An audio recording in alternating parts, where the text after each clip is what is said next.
Hello everyone and welcome to this new video. I'm Ombra and today I will show you how to farm infinitely the precious polished crystal and prepare yourself for the tier 2 gear.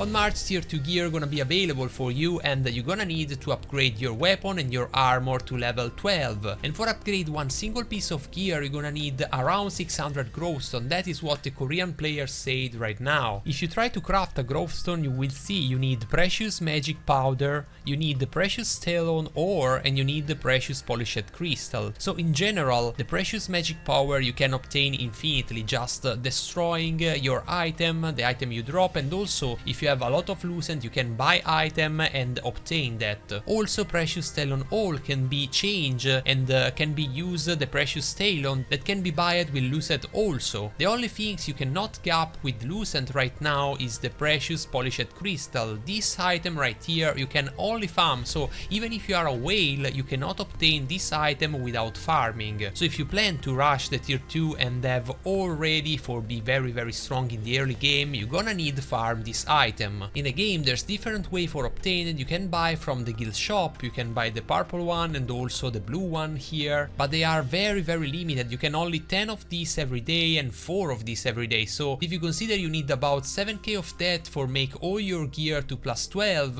you're gonna need an infinity amount of day for do that just with guild. The second way for obtain it is farm mob on the open dungeon that can drop, as you can see, the precious polished crystal, but you always gonna have the limitation of your abyssal contract token, because when you finish that you cannot drop any more from this mob. So even here you cannot improve infinitely the amount of precious polished crystal you have. Then of course when you do dungeon and you open the final chest you can obtain precious polished crystal from the chest, but also here you can open the chest only when you have the dimensional contract token T2 and T1, so even here you have a limit of how much chest you can obtain one day. But there's a way on this dungeon for infinitely farm this item without losing nothing. First thing you need to do is create your own party just with you inside that, because you want to farm solo, because you don't want split the loot. So you generate a link and you create a party. You don't need even spam this link, you can sell that, it's not a problem, and you have your party for solo. Then you want to open a co-op dungeon that's Tyrant Island for go and kill the first boss. When you go inside the dungeon you want to rush directly to the first boss, because you don't care about kill normal mob. The only things that's gonna drop you is the first boss, so you want to snipe that, you want to do it faster as possible, so you need to be sure that you have the damage for kill that boss. So I'm gonna try to do it very fast, because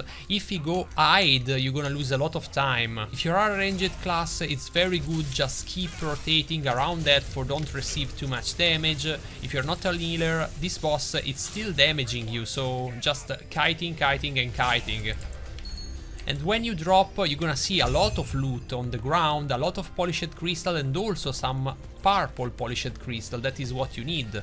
After that you just leave the instance, and if you play it correctly you want to be close to the healing sense for just heal your stuff and go in again. Like this you can farm infinitely time this instance and you can farm infinitely time this polished crystal. On average you're gonna obtain 1 purple crystal and about 5 blue crystal each time you go inside the dungeon. So you're gonna need for sure a lot of farm for have the amount of polished you need, but this is the only way for farm that infinitely. If you're not enough strong for farm this solo you can party with your friends, not more than 2 because the drop gonna be splitted. It's not recommended go in more than 2. So if you can go like 1 healer and 1 DPS is very fine in my opinion, but don't go over 2 people. And nothing, I hope you enjoyed this video. If you like it just smash like on that and also subscribe to my channel if you're not already. Let me know in the comment if you like this kind of video, this kind of tips about the game. I'm always read all the comment and reply when you make a question. Again, thank you for following me and see you in the next one. Woo!